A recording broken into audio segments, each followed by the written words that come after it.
Super Mario 64 DS n'est pas franchement ce qu'on peut appeler un jeu facile. Toutes les compétences du joueur sont mises à contribution tout au long de l'aventure, et même s'il n'est pas nécessaire d'avoir les 150 étoiles pour finir le jeu, c'est quand même la frime quand on les a toutes dénichées.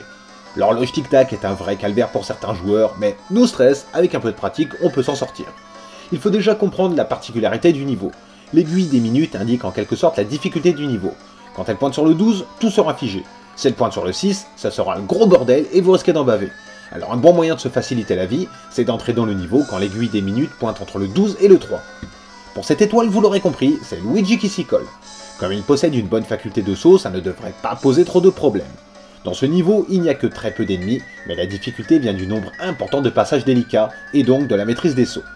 Il faut prendre son temps et y aller mollo, car le moindre faux pas entraîne en général une chute vertigineuse qui s'accompagne de frustration, donc d'énervement, donc de précipitation, et donc d'encore moins de concentration.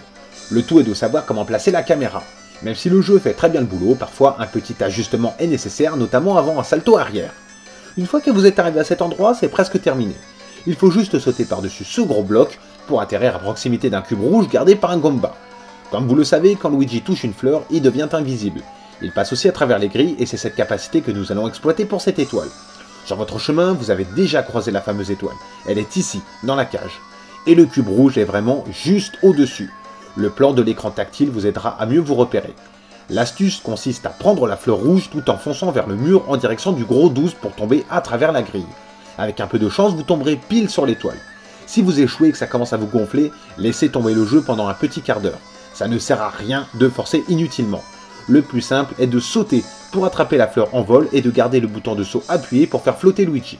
Et ça fait une étoile en plus dans la poche. Il y en a encore beaucoup à voir, mais c'est un bon début.